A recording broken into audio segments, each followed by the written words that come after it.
Welcome to Strat on the Wall, the podcast that unveils the power of effective goal setting and strategic planning. Tanner, your usual host, is having a week off, so today you've got me, Tom Whiteley, Product and Propositions Director at one of many. Strategic planning often involves transformation, and so today I'm going to be talking to Marcello, our Consultancy Director, about just that, transformation.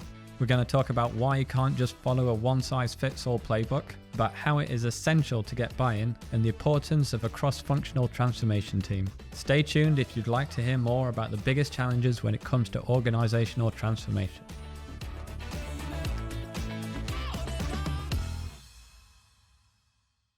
Hello everyone, welcome to Strat on the Wall, or as I like to call it, been there, done Strat.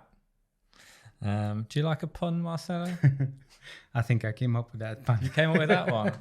Most of them, Erin came up with most of them, who was on one of the previous episodes. We had a whole, session where we were trying to work out what the name of this podcast should be, and Erin seemed to come up with about 70 different puns, but yeah, you had a few.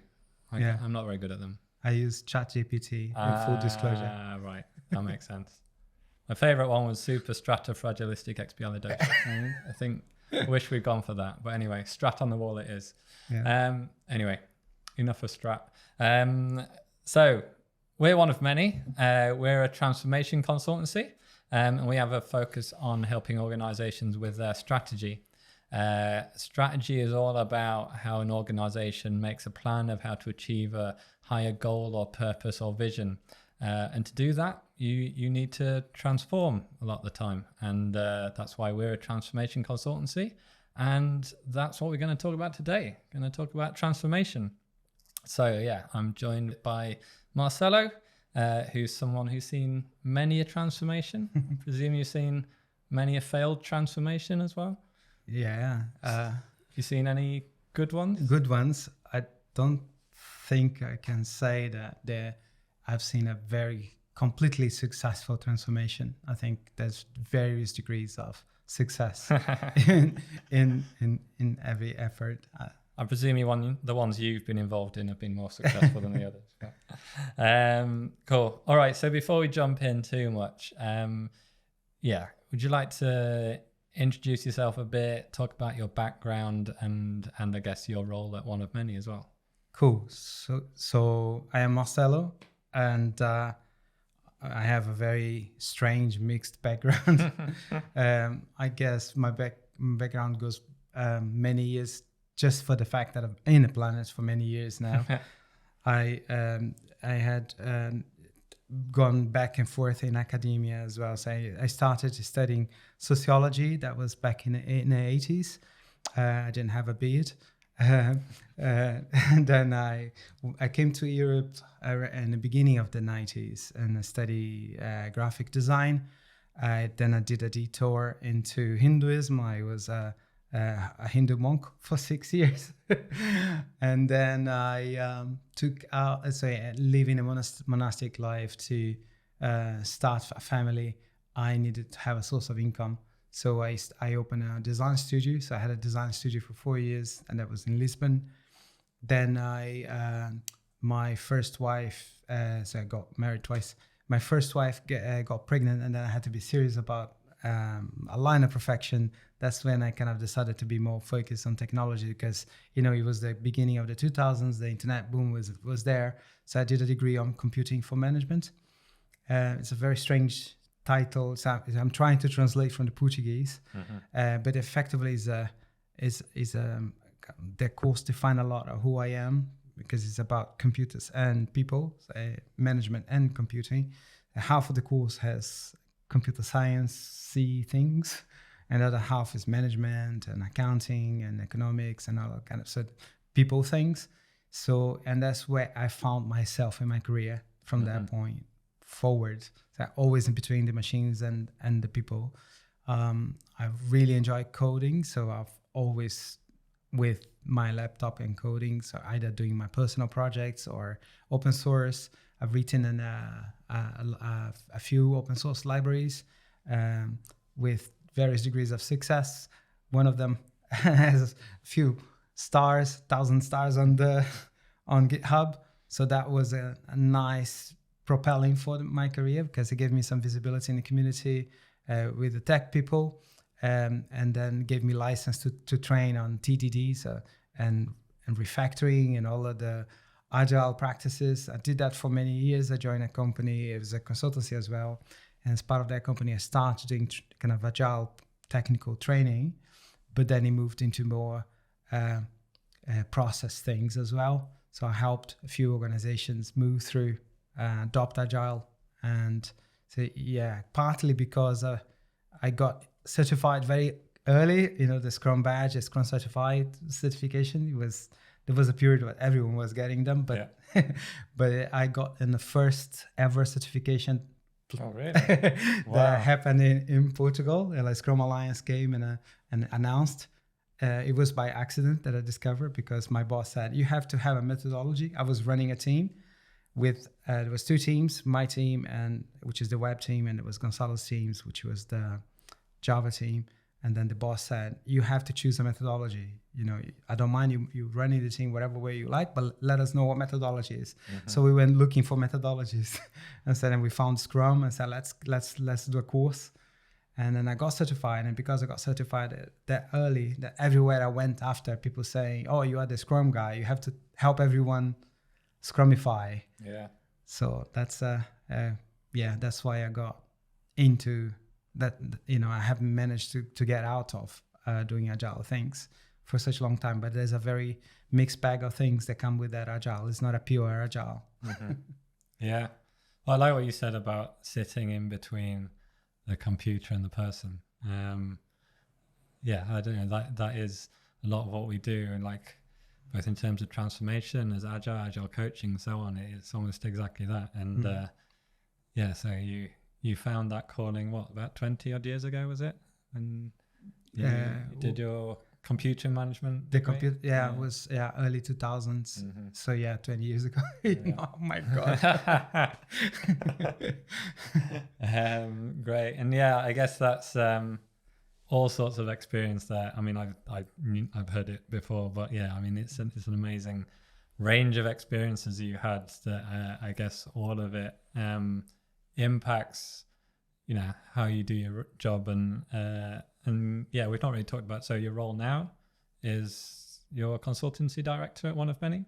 How do all the experience you've had, how does that all play into what you do now, both in terms of Consultancy Director, but also, in terms of helping, coaching large-scale transformations? Yeah, so I guess the fact that you've got a technical background gives you, there's a type of charisma that comes with that, which is not really relying on my personality. I'm not naturally charismatic, but the fact that I've got a technical background gives me an open door within teams. So the ability to speak the language of the software engineers helps, and help me act at all the levels, right? Yeah. So if I have been, I guess, lucky to being pulled into helping organizations. I joined this organization as a consultant, and I found I find a lot of pleasure in working with teams and helping teams, and I'm very biased around for teams. I find teams is the kind of the secret sauce that makes the magic happen in organizations and make our lives happy. So it's weird, Yeah, welcome to London. Got the sirens in the background. Oh yeah. So I guess to kind of to try and answer your question, into one aspect is the technical aspect. Yeah. The other aspect is probably the sociological aspect of how I looked into. So I don't have an individualistic view on what creates success. I don't believe talent creates success. I believe it's the combined factor that creates success. I'm very influenced by this idea that it's called functionalism, of is an element of the social combined that makes something tick. So, for example, if you go from company to company, you have the same sort of problems. People say, hey, I bet you never seen anybody like us. You never seen a mess like that, but no, it's exactly the same patterns. But what makes the difference is that it is the combined elements of that diversity that you found. Yeah. So I'm very conscious of it, and I'm very biased to work on a team. So how does that impact my role? I make my role always a role of a team. I create a team or whatever I am. So it's not about me being the director and the consultants being something else. I'm a part of the team. And in fact, I deliver consultancy alongside them quite often, right? So it's about it's doing more of orchestrating and or facilitating or creating the space for the team to be successful. Yeah. And it's sort of like taking a systems thinking approach into the, thinking about the whole, how everything plays together rather than just being individuals that, deliver value. Is that, I'm understanding you right? It is right. I can't say that that's how I think first. Yeah. I think more in terms, not in terms of the system thinking, but more like, because of my background in sociology, I think more like it's a micro-social environment, right? The elements of the social coming together and manifesting in certain ways. Obviously, it's very similar if you go to system thinking, but the literature is different, but it's very comparable.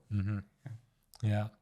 I also connect with what you're saying about, having that tech background. Like when I've played the role as an agile coach, I've always needed an ally on the technical side to support. When you suggest to a team, we should do more pair programming or something, and then like, well, when I've never done it myself, it's hard to sort of get across. You can be dismissed quite easily, but I can imagine having that background in those situations sort of really adds a lot of power to what you're saying. I guess it's I'm very grateful. Anyway, transformation. So before we dive too much into it, like, we should start with a definition. Like, what do we actually mean by transformation? I think what people mean, that's a gray area, because I guess for me, transformation is about the creation. There's a need to create something new, and there's definitely a negative connotation to transformation in agile circles. People look at it and think, we're all about evolution, right? We're all about progressive, interactive changes, continuous improvement, and transformation seems to suggest a big transformation, a big bang change that would happen all of a sudden. I think it's important to clarify that no successful transformation will be successful if it's dealt as a program, a big bang change program, right? It is important to recognize that even though there is an eminent need, and I think this is where potentially the agile community and some of the people in the agile community might fail to recognize that sometimes there are immediate needs for change, and there are organizations who have had to create that change because of a number of factors, and that change needs to be transformational, and it needs to happen in a short-ish amount of time. Sorry, you're saying agile people think that it needs to happen in a short...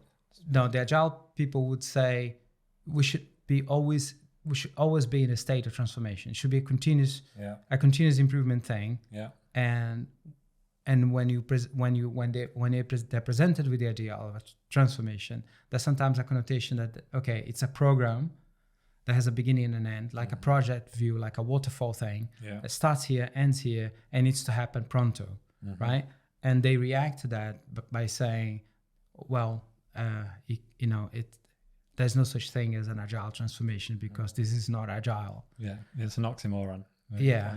You can't can't transform and be agile. But yeah, sorry. Yeah, and I think that's not entirely true. Mm-hmm. I think there are elements of agility. Say, agility is itself is it's not where all the agile mindset ideas are born. They're not born at the point of the manifesto, right?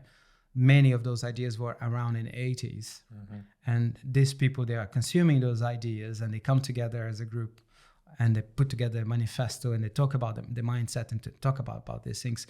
But these principles that have been around for longer than that. And you can use those principles to support a successful transformation or a turnaround programs. And we have examples of them. Mm-hmm. Right? Of things that needs to happen in a short amount of time, otherwise the organization are not going to survive, or they need to, for a particular reason. I remember one was a brand consolidation, or another one that is about Lego comes to mind. Yeah. Well, no, I was just saying, let's talk about some examples of some good ones then. So, yeah, Lego. Yeah, Lego is a good one. Lego has been a successful company all the way to 1998. It was profitable until 1998. Until then, right? Yeah, okay. and then something happened, and they stopped making money, and they had a change in leadership, I think, in 2001, and. They were struggling, and they are not doing really, really well. They've gone through a proper transformation, different aspects of transformation. One aspect of transformation is efficiencies. One of the things that the consultants told them to do before this transformation, they invited the consultants to try and help them with the problems that they had. Mm-hmm. And the consultants said, you have to diversify, go Barbie, go the same thing that Barbie is doing, diversify, try many things and you'll be successful. They tried and they didn't work. So they went into more that. The situation just worsened. So they needed to change. If they didn't change, they wouldn't survive. They wouldn't be here today. They wouldn't exist. And they needed to do that in a very small amount of time because the revenue numbers were challenging their existence. So what did they do? The new CEO, one of the things, focused on efficiencies, cut off all of these new programs, that diversification, simplified everything. There were like over 50 something colors on the Legos at that point. The original Legos was only 3 or 4, if you remember. So he simplified that as well. But the thing that I really like about the transformation is that there was a huge emphasis on people, right? And here's where, it's quite critical for any transformation to succeed. If you try to create a change that comes from the top and you're not considering how everyone else is going to go on that journey, then people are likely not go on that journey.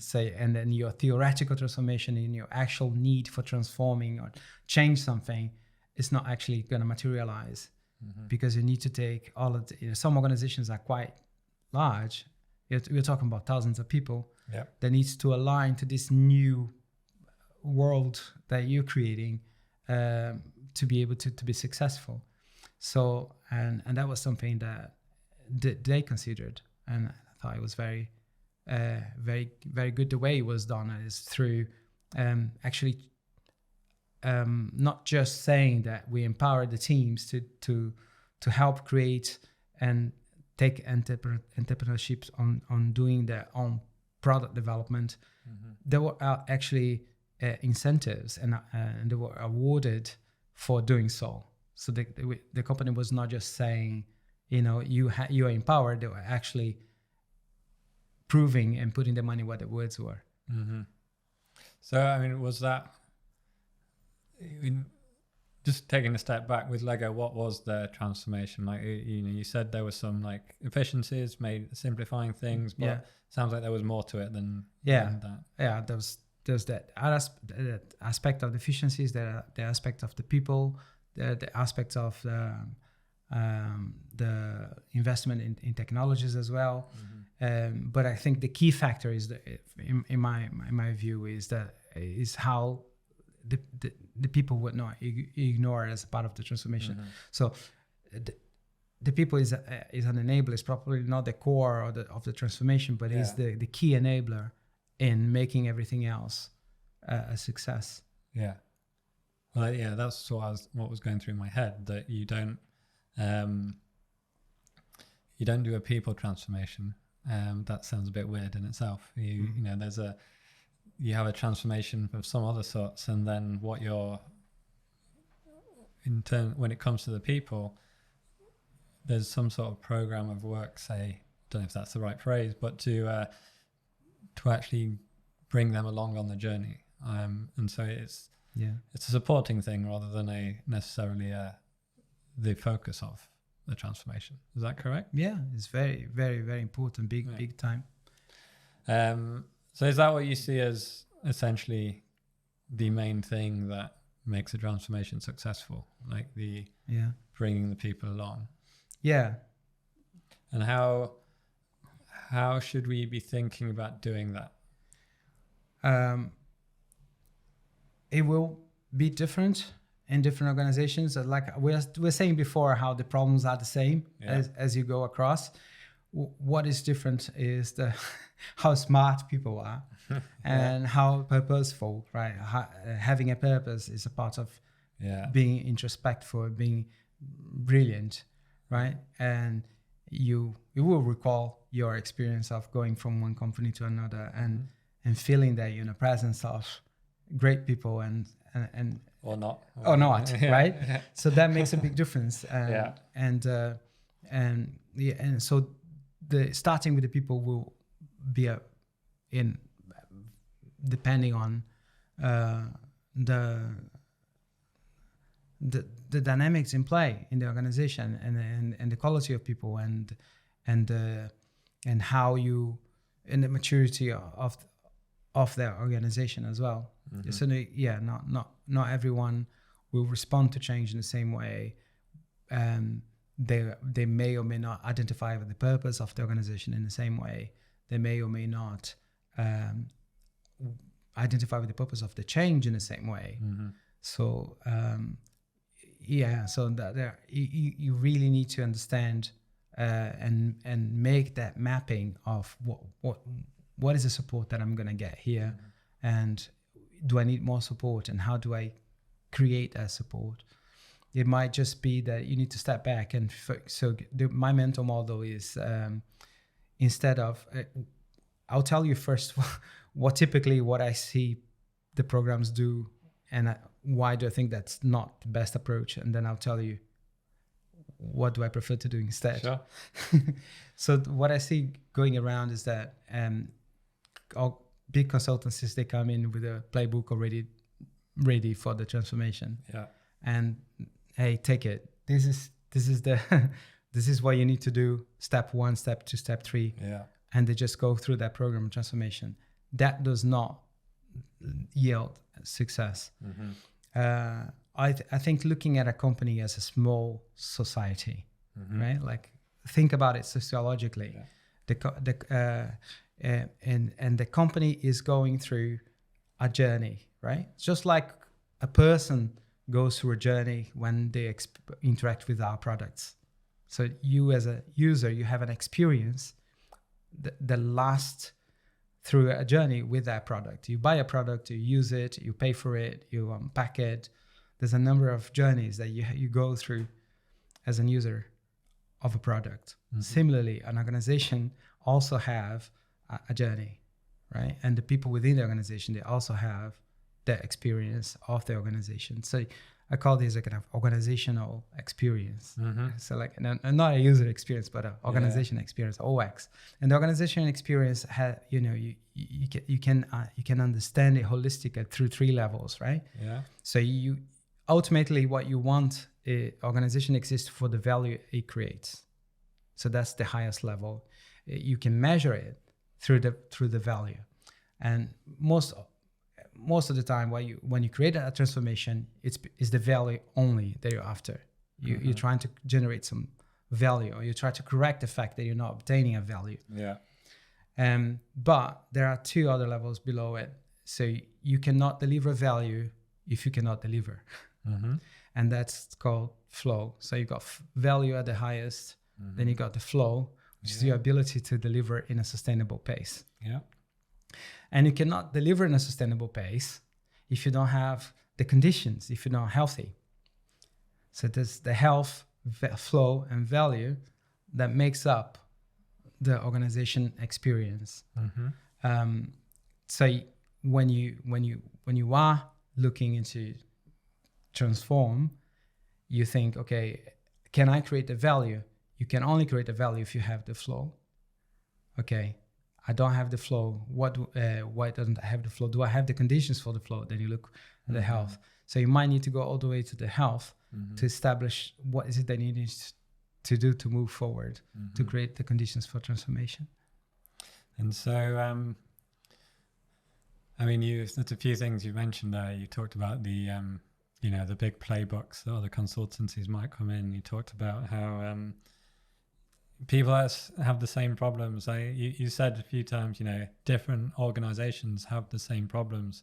I guess what I heard there is that they have the same problems, but they have different starting points. Yes.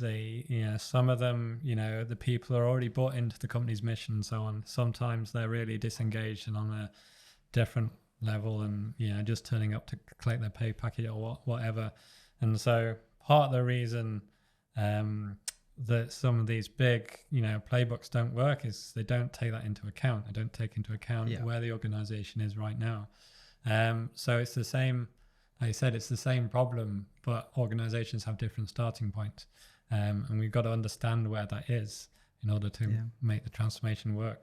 But I love the concept of the OX. We'll sure we'll come back to that. But but then also the three levels of your organization: the value, the flow, the health.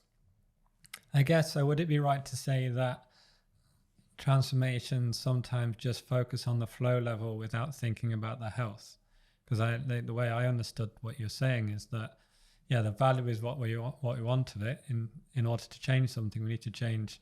Most people focus on how we operate, which is essentially how we flow, how we deliver, how value flows through an organization. But then, so I can imagine that transformation focuses on that too much rather than thinking about the health underneath. Is that? Yeah, it can be, and that is a big fail, right? So one thing I recognize in a recent experience, I was at this company for good 2 years, and during the pandemic, and you can imagine health during the pandemic, right? The leader of the digital team was very focused on well-being, and even though very committed to digital transformation, the thinking was clearly what do we need to step back to do. They didn't have this language of health, flow, and value, but there was an intuition that they needed to focus on the people. I guess the pandemic really helped, but there was the launch of these communities using the Spotify guild language, and there was a guild for well-being, there was a guild for inclusion and diversity, and it was quite impactful to see how the people come together and aligned with that leadership, because the leadership was giving importance to the people aspects of things. So then when the larger themes of the transformation will come and be explored, then the people were more on board, more aligned with the leadership. So it's important to have that connection with your team so that you can move, especially if you have a large team. This is a team that was 2,000 people in that team. Yeah. So so I think that's more than just a team. Yeah. So so is that essentially? Are you saying therefore that we need to do this before we start any transformation? Is that where we start with any transformation, with the health? So I guess even before that, we talked about purpose. Before that is understanding what the problem is, and falling in love with that problem first, right? So step 1, fall in love with your problem, and step 2, then you need to understand what are the elements of the solution. And when you think about the elements of the solution, one of the key elements is your health, right? So when it comes to,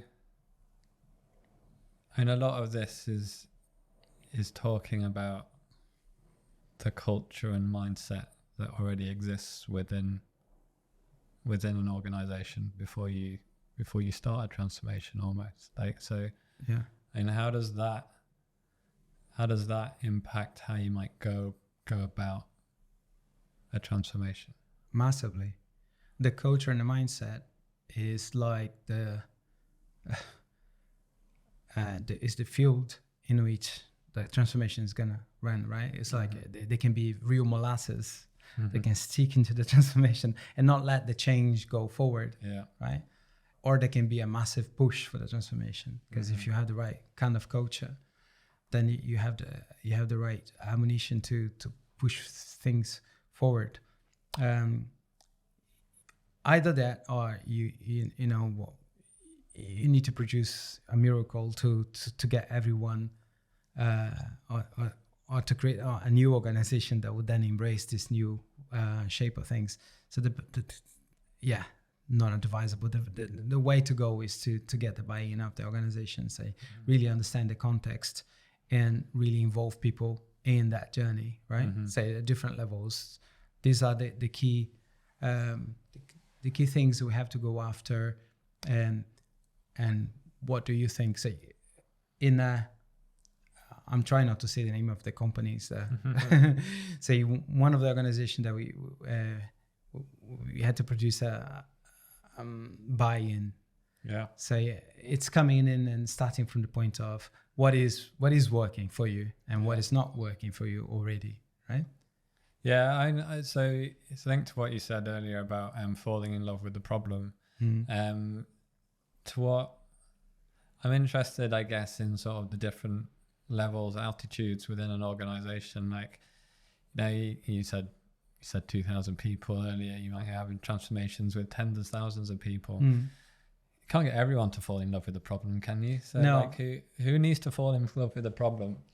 And what needs to be different for, what do you need to get everyone to do apart, who needs to fall in love with it? Who needs to accept it? Who needs to do what? So when you get the highest degree of engagement is usually in a team. So you imagine a leadership team needs to fall in love with their transformation goals, right? If the team who is leading that transformation needs to fall in love with the leadership goals. Sometimes you've got a transformation that it happens on a political kind of backdrop. If some new big shot person gets hired, and then they want to showcase work, they want to showcase progress, and they will package that on a transformation, but they don't really give they don't even give them the political capital for the leaders who are actually going to run the transformation to run that transformation. So, but that leadership level, that the middle tier, the group who is actually going to run the leadership, they are the people who needs to fall in love with the problem, and then figure out what is the buy-in that they need from the top and what's the buy-in that they need from the bottom, and devise strategies to get that buy-in. So effectively part of the strategy is it's all team. I'll keep repeating. So if you go down to the people, is understanding what is working for your team right now, what isn't work for your team in the context of the change that needs to happen, because obviously you need to kind of figure. For example, there are transformations that effectively just about like some digital transformation is about adoptions of new technologies that needs to happen. Take, for example, Microsoft, who transformed themselves into moving to the cloud and launching the Azure platforms and all of that. So this is a very clear digital goal transformation and need to move everyone into, right? And so you need that context is very different than a context of, for example, Lego, who has a financial constraint and they need to kind of figure out what is it that they need to do to transform, right? So depending also on the kind of the transformation that you have, what kind of buy-in that you need to have, it's important. But I believe the key element is the team. If you get the teams to contribute to the solution, then they'll feel heard and they'll be participative of that change. Yeah. Right. As opposed to we're gonna do this, get on board. Right. Yeah. No, it's it makes a lot of sense. But I like the way that you put it in. It's almost like it's not the middle of the organization, but you got the people running the transformation in the middle. They're the ones who fall in love with the problem. Yeah. They've got to get buy-in both up, above them, and below them. They're obviously very different types of buy-in as well. So they've got to get all their team on board with loving the problem. They've got to sell that upwards, and they've got to engage people below them, which are, they're three different, I guess, efforts to bring people along with you, and they've got to be done in very different ways. And I think what you're saying is the first thing that has to be done as well. That's where we need to start. It's almost like it's a big, you need some sales and marketing people on your team, don't you, to run a transformation? Yeah, it's a cross-functional effort, right? Yeah. You need to have people who understand change.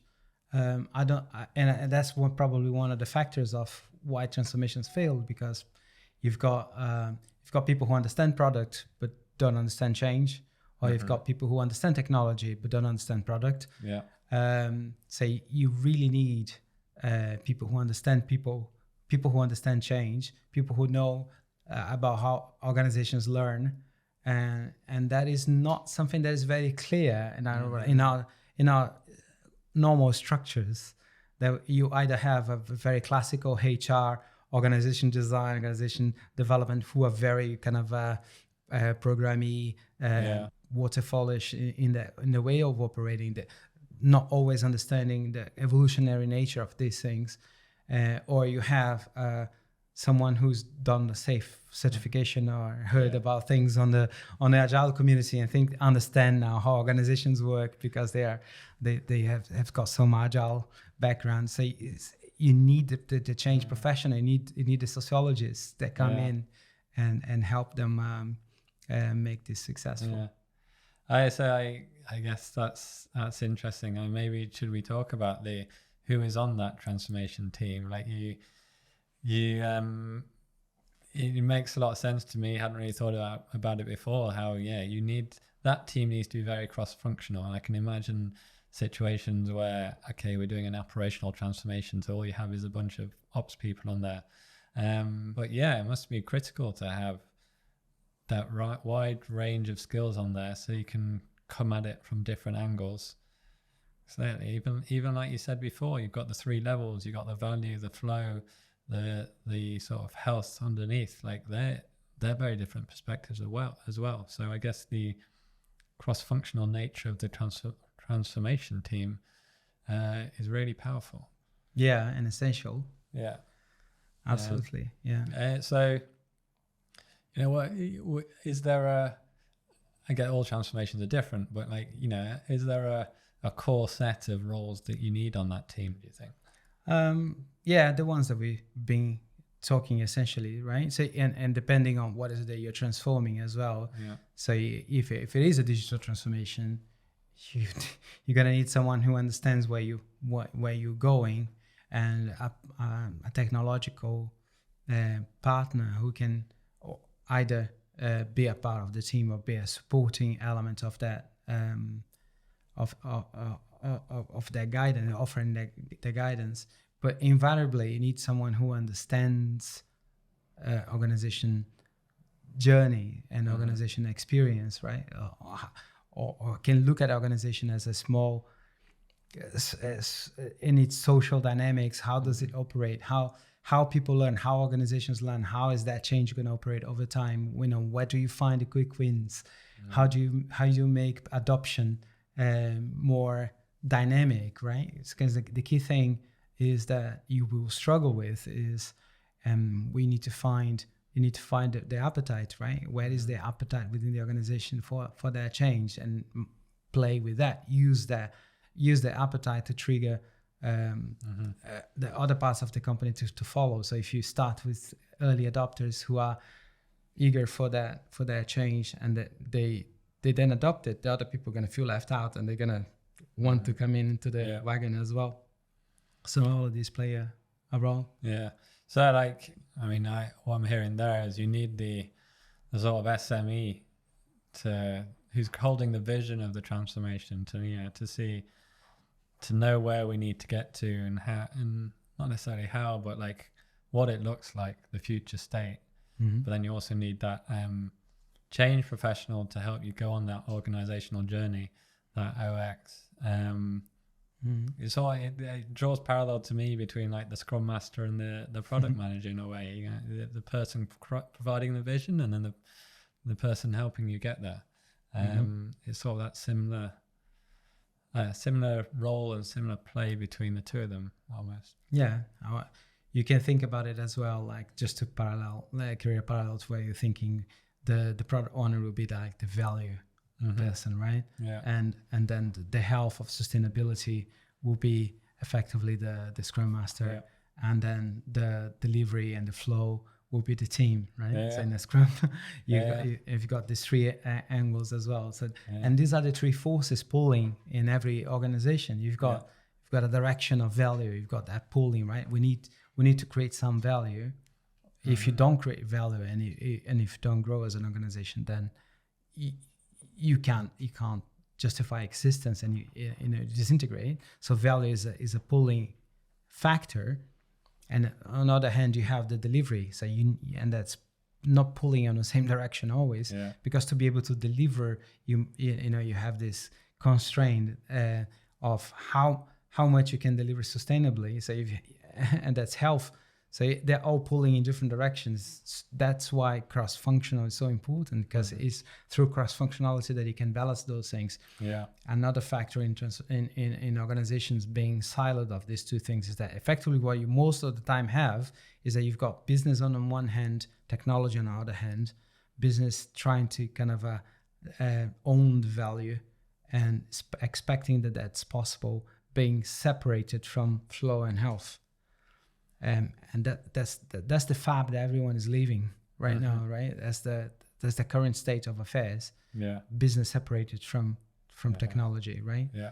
So what you need to do is to bring this holistic view together, and use the fact that you potentially you're transforming. If you're not doing a transformation, if you're entering this continuous improvement stage already, which even if you're doing a transformation should be a stage of it, then you move into this value flow and health balance and a state of affair.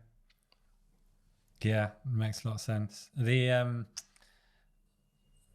think there's been lots of interesting stuff there. So like, if we were to sort of narrow it down, let's say like what are the top 3 things that you see that make transformations fail? What are like the top 3, or however many you have, but I don't want 12. Top three or so things that like reasons that the transformations fail. Yeah, lack of quality sponsorship. So having sponsorship it doesn't qualify. So having a sponsor for your transformation is not enough. You need to have quality sponsorship. You need to have sponsors that understand what you're doing. Yeah, it's that getting that buy-in from above. Yes, getting the buy-in, intelligence sponsorship, bringing them on a journey, make them a part of and clear purpose, and not just the kind of the external purpose, but what is it going to mean for the company when you transform that way, or the things that you're going to do, or the things that you potentially sacrifice to achieve that transformation, right? To kind of get that strong quality buy-in. If you don't have that, then you fail, because there will be other forces within the organization that is going to take over the time of everyone else. and and even your supposedly sponsored, it's going to give into other priorities of the organization if there's not enough strength in that sponsorship. Yep. So that's number one. Number two, I would say that you haven't got the lower buy-in. Yeah. So if you're doing a top-down transformation, you design everything, and then, for example, now you've got the SAFE certified trainers come in to train everyone in SAFE, and then people not even understanding why are they getting trained on things, and and the transformation is like a tick in the box exercise. Get everyone trained, get everyone to do the big room planning, PI planning together, and now we are transformed. So that is going to end badly. Yeah. And the third one would be to not consider the mindset and the culture within the company you're in. Yeah. So if you try to produce a change that is incompatible with with what you've got and then what is your culture, you're trying to bring a vision of a company who is extremely focused on discipline and controlling processes, but in your current culture is one of collaboration, and so that's likely very difficult to implement. So and especially if you haven't considered that kind of backdrop, right? Yeah. So not saying that one is better than the other. I consider Apple to be a very disciplined, process-oriented control organization, and they're very successful. Yeah. Where there are collaborative organizations that are very successful as well. So it's the lack of consideration of the culture and the mindset of your leaders when you're going through the change, because they can't see what is it that you're doing, because the mindset is, it's an old-fashioned management mindset, and you're trying to bring a change, bring a collaborative, more agile ways of working, and that mindset is not being properly seeded. So that's a big fail. Yeah, great. Well, I'm glad there were 3 points that we touched on already. But so in sum up, a lot of it's about the people in the house. Is getting that buy-in from above, getting the buy-in from below, and then really understanding where the organization is and the culture and the mindset, what type of culture it is, and how you need to deal with those different cultures and mindset. It's quite clear how one size doesn't fit all. One big slick playbook doesn't work in any situation. Cool. Yeah. Well, it's been great. Thanks very much, Marcello. Thanks, Tom. Strat's all, folks. Thank you for tuning in to Strat on the Wall, your go-to podcast for organizational transformation insights.